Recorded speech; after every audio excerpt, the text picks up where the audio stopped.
Good afternoon बच्चों। आज आपकी हिंदी की पहली कक्षा ली जा रही है। इस सेशन की ये पहली कक्षा है, इसलिए सबसे पहले मैं आपका हार्दिक अभिनंदन करती हूँ। बच्चों, कोविड-19 के चलते आज एक अलग ही परिस्थिति हमारे सम्मुख है और परिस्थिति क्या कहिए, एक चुनौती है। तो इस चुनौती का हमको मिलजुल कर सामना करना है और घर के अंदर रह के ही हमारे जो काम हो सकें उन्हें करना है, खाली नहीं बैठना है। और हमारे बच्चे हमारे देश का भविष्य हैं, इसलिए उनकी पढ़ाई न रुके, तो इसलिए उनके लिए व्यवस्था की गई है कि उनको वीडियो के माध्यम से पढ़ाया जाए। तो बच्चों, हम आज अपनी कक्षा की पुस्तक वसंत से पहली कविता ध्वनि को आरंभ करने जा रहे हैं। ध्वनि, साउंड, हिंदी में आवाज। तो हम जो भी बोलते हैं या हम किसी की बात सुनते हैं, वो ध्वनि के माध्यम से ही हम तक आती है। और हिंदी भाषा तो बच्चों ऐसी वैज्ञानिक भाषा है जो ध्वनि विज्ञान के लिए प्रसिद्ध है। इसे लिखा भी ध्वनि के आधार पर ही जाता है। बच्चों, कभी कभी आपने देखा होगा कि हम अकेले बैठ के कुछ सोचते हैं और हमें लगता है कि हमारे दिल से भी कोई ध्वनि आ रही है। हम कुछ किसी से कहना चाहते हैं, कभी कभी हमें लगता है कि हमने वो बात कह दी है। तो हम कभी कभी निःशब्द यानी कि बिना शब्द भी ध्वनि का प्रयोग करते हैं। तो आइए अपनी इस कविता के बारे में जानते हैं, जिसका शीर्षक है ध्वनि। यह पाठ या यह कविता निराला द्वारा लिखी गई है, जिनका पूरा नाम है सूर्यकांत त्रिपाठी निराला। निराला उनका उपनाम है, जिसका अर्थ है हिंदी साहित्य का निराला रचनाकार, यानी कि अनोखा रचनाकार। सूर्यकांत त्रिपाठी निराला का जन्म बंग भूमि के यानी कि बंगाल के महिषादल प्रदेश के मेदिनीपुर ग्राम में 1897 में हुआ था। इनके पिता राम सहाय त्रिपाठी मूल रूप से उत्तर प्रदेश के उन्नाव जिले में गढ़कोला ग्राम के निवासी थे, परंतु ये बंगाल में सेवारत थे। निराला की शिक्षा दीक्षा के पश्चात उनका विवाह 13 वर्ष की आयु में हो गया। इनकी पत्नी कला प्रेमी थी, जिनके साथ रहकर निराला भी कलाकार बन गए और इनका रुझान लेखन की तरफ और अधिक हो गया। लेकिन इन्होंने अपने जीवन में अत्यधिक दुख झेले। अपने प्रिय संबंधियों की मृत्यु ने इन्हें अत्यधिक दुखी किया और 22 वर्ष की अल्पायु में ही इनकी पत्नी की भी मृत्यु हो गई। इसके पश्चात ये बाहर से तो कठोर और चुपचाप हो गए, लेकिन इन्होंने अपना सृजन जारी रखा और अपने हृदय की कोमलता को छोड़ नहीं सके। इस प्रकार हिंदी की सेवा करते हुए 1969 में 15 अक्टूबर को हिंदी का यह सूर्य हमेशा के लिए अस्त हो गया। इनकी प्रसिद्ध रचनाओं में से अनामिका, परिमल, गीतिका, अणिमा, अर्चना, गीत गूंज आदि प्रसिद्ध हैं। निराला छायावादी कवि थे। छायावादी 4 कवियों में निराला का प्रमुख स्थान है। इसके अतिरिक्त छायावाद के 3 कवि हैं, महादेवी वर्मा, पंत और प्रसाद। तो आइए अपनी कविता की ओर रुख करते हैं। कविता के स्वर। पहले आप मेरे साथ कविता को पढ़िएगा। अभी न होगा मेरा अंत, अभी अभी ही तो आया है मेरे जीवन में मृदुल वसंत। अभी न होगा मेरा अंत। हरे हरे ये पात, डालियां कलियां कोमल गात। मैं ही अपना स्वप्न मृदुल कर फेरूंगा निद्रित कलियों पर। जगा एक प्रत्यूष मनोहर, पुष्प पुष्प से तंद्रालस लालसा खींच लूंगा। अपने नव जीवन का अमृत सहर्ष सींच दूंगा। द्वार दिखा दूंगा फिर उनको, हैं मेरे वे जहां अनंत। अभी न होगा मेरा अंत। बच्चों, ये कविता ध्वनि शीर्षक से लिखी गई है, जिसमें जीवन के प्रति आशावादी दृष्टिकोण को बताया गया है या वर्णित किया गया है।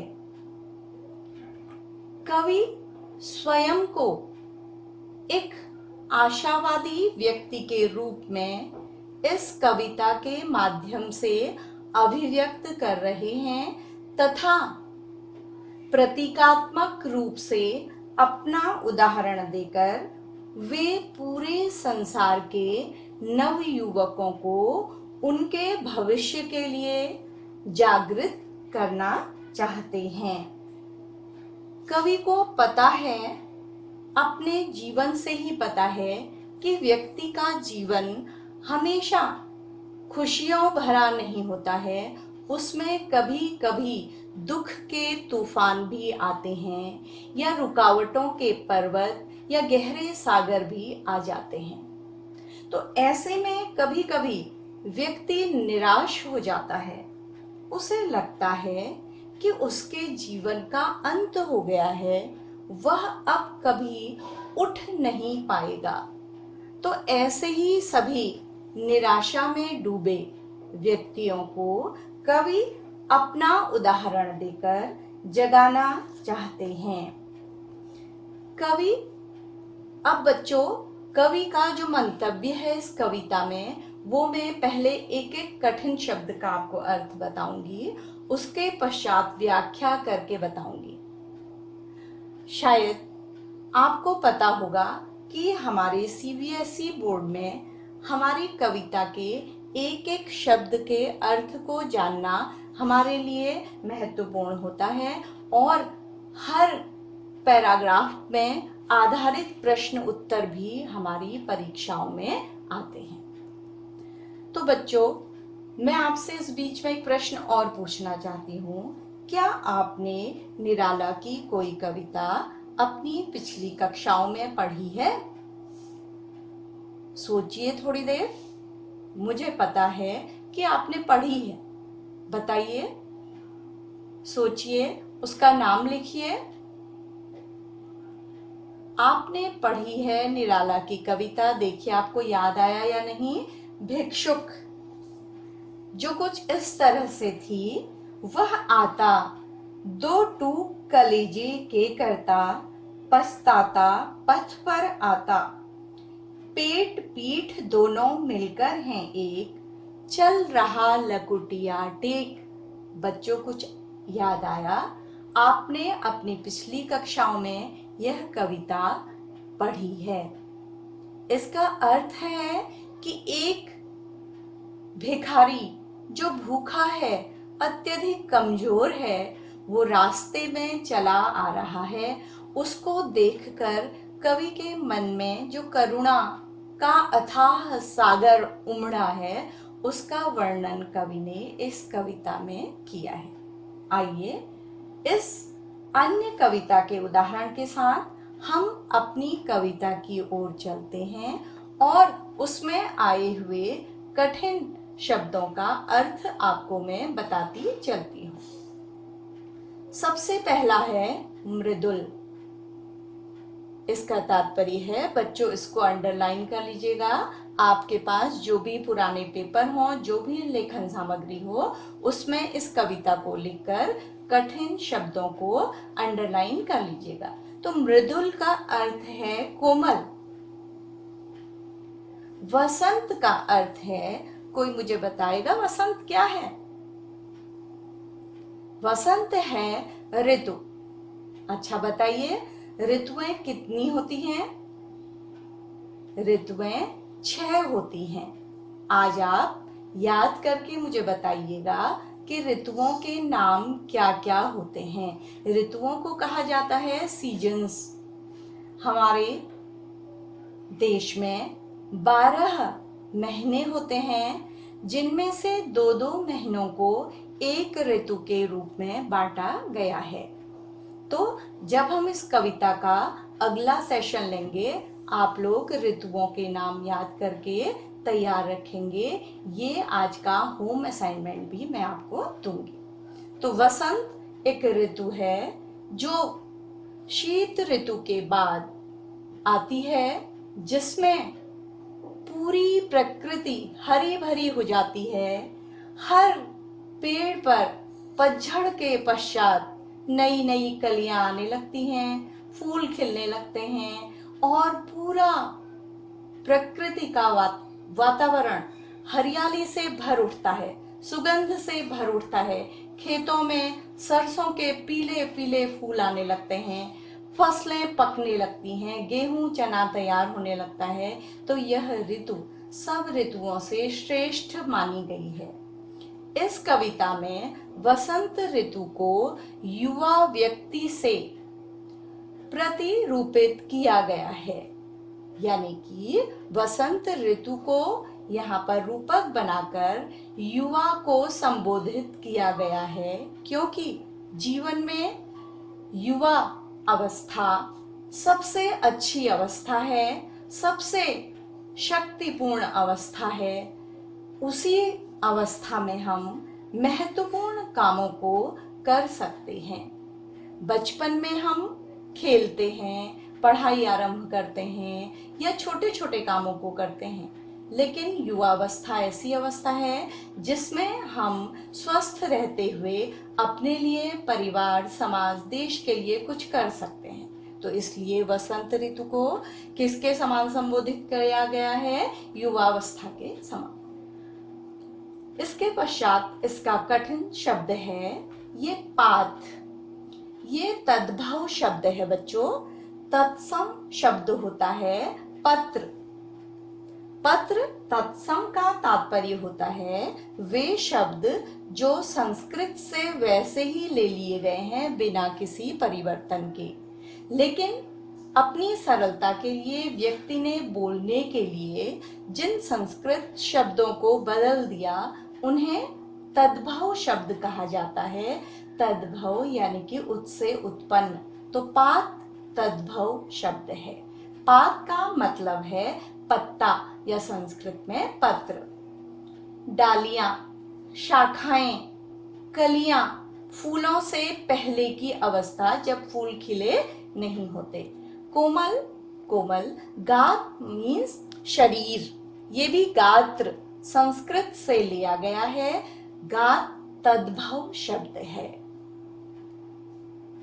स्वप्न आपको पता है, सपना। मृदुल पहले भी बताया गया है आपको, कोमल। कर ये भी संस्कृत का तद्भव शब्द है, हाथ। सॉरी बच्चों, ये संस्कृत का तत्सम शब्द है जिसे यहाँ लिया गया है। फेरूंगा निद्रित। निद्रित का मतलब है निद्रा में मग्न, जो सो गई हैं, यानी कि युवा के लिए कहा गया है जो आलस में पड़ गए हैं, जो अभी नींद में हैं, कुछ काम नहीं कर रहे हैं। जगह एक प्रत्यूष। प्रत्यूष का तात्पर्य है सुबह। मनोहर का तात्पर्य है सुंदर। पुष्प आपको पता है, पुष्प का तात्पर्य है फूल। पुष्प भी संस्कृत से लिया गया तत्सम शब्द है। तंद्रा और आलस दो शब्द हैं यहाँ पर। तंद्रा का मतलब होता है नींद से पहले की स्थिति। आपको याद होगा बच्चों, जब कभी आपकी परीक्षाएं होती हैं, किताब आपके सामने खुली रहती है, तो नींद हम पर कैसे हमला करती है। हम नींद के वश में हो जाते हैं, लेकिन पढ़ाई के डर से या अभिभावकों के डर से हम जगने का समझिए अभिनय करते हैं, तो उसी स्थिति को तंद्रा कहा जाता है। और दूसरा शब्द है आलस। ये आलस्य से बना हुआ तद्भव शब्द है। लालसा, लालच, लोभ। अपने नव, नव का अर्थ होता है, ये भी तत्सम शब्द है जिसका अर्थ है नया। अमृत का मतलब है ऐसी वस्तु जिससे मृत्यु का डर नहीं होता है, उसे अमृत कहा जाता है। सहर्ष खुशी के साथ। स इसमें उपसर्ग लगा हुआ है, हर्ष। सींच दूंगा, सींचने का मतलब सींचना। द्वार दरवाजा, ये भी संस्कृत का तत्सम शब्द है। अनंत जिसका कभी अंत न हो, वो अनंत है। यानी कि जैसे आकाश अनंत है, जिसका कोई ओर छोर न हो, जिसका कोई अंत न हो। तो ये आपके सारे कविता के कठिन शब्द हो गए हैं। अब मैं आपको एक एक लाइन करके इस कविता की व्याख्या बताऊंगी। आप ध्यान दीजिएगा, क्योंकि हर पंक्ति से हमारे लिए महत्वपूर्ण है कि एक कोई भी प्रश्न आ सकता है तो हम उसको जानें। कवि कहते हैं कि अभी अभी उनके जीवन में आशा और उत्साह का संचार हुआ है, इसलिए उनके जीवन का अंतिम क्षण अभी नहीं आया है। अंत होने का मतलब है बेटा कि यदि हम कोई काम नहीं करते हैं तो ये भी हमारे जीवन का अंत है। तो एक तरह से यदि व्यक्ति कार्यरत है, वो कोई अच्छा काम कर रहा है सकारात्मक, तो उसका जीवन एक आशावान पथ पर अग्रसर हो रहा है। तो कवि कहते हैं कि उनका जीवन अभी समाप्त नहीं होगा, क्योंकि अभी अभी उन्होंने जीवन में उत्साह को धारण किया है। बिल्कुल ऐसे ही जैसे वन में कोमल वसंत आता है, उसकी सुंदरता सब ओर छा जाती है, उसमें पुष्प खिल जाते हैं, पेड़ों में नई नई कलियां आ जाती हैं, वैसे ही कवि के मन में इस समय नए नए पुष्प रूपी विचार, आशाएं, जागरण की उम्मीद जन्म ले रही है। इसलिए वे अपने जीवन का अभी अंत नहीं होने देंगे, क्योंकि उनको अपने जीवन में बहुत कुछ करना है।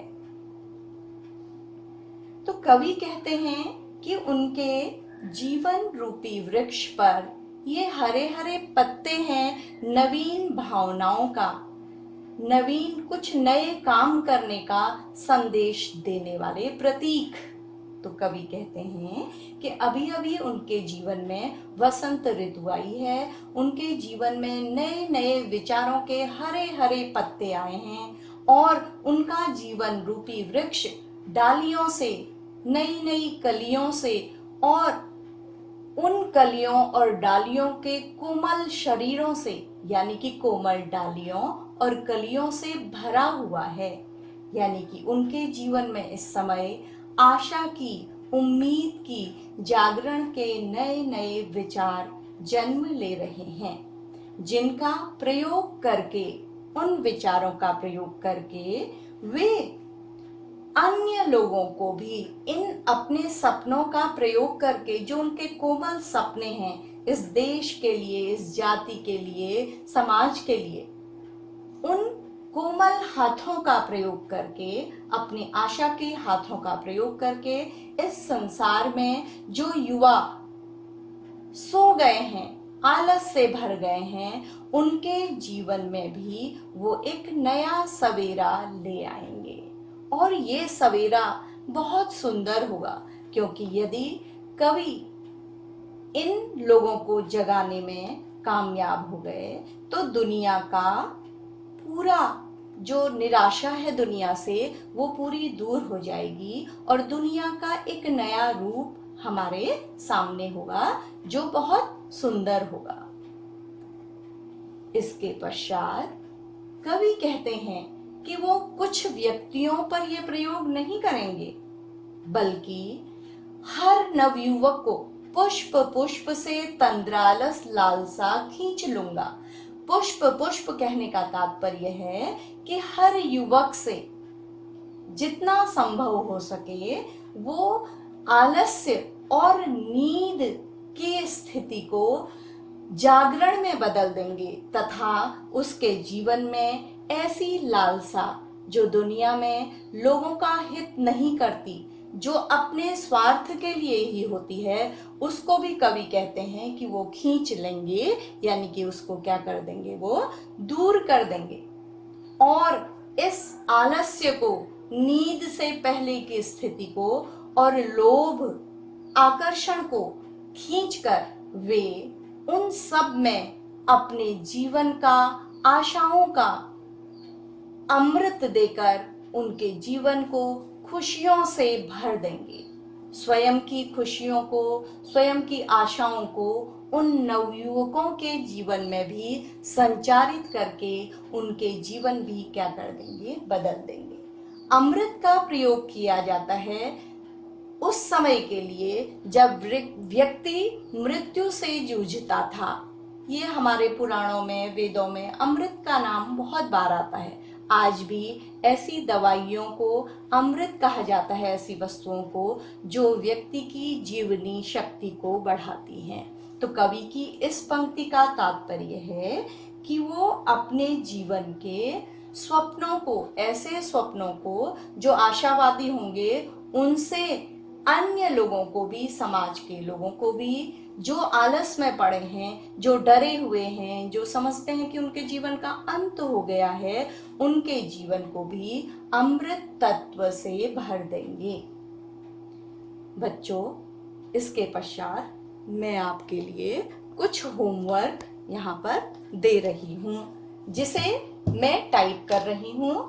आप उसको लिखते जाइएगा, क्योंकि इसके पश्चात कविता का अगला भाग हम अगले सेशन में पढ़ेंगे। तो आप मेरे साथ, मैं आपको प्रश्न दे रही हूँ जिसे आप लिखते जाइएगा। प्रश्न 1 आपका है,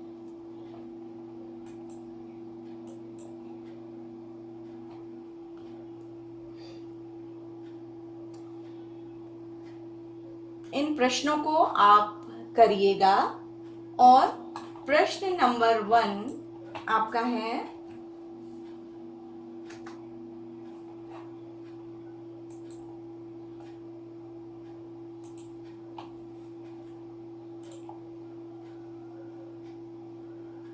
कि आप निराला की कोई कविता पढ़िए, कोई अन्य कविता जिसमें उन्होंने इसी तरह निराशा को दूर करने का संकेत दिया हो।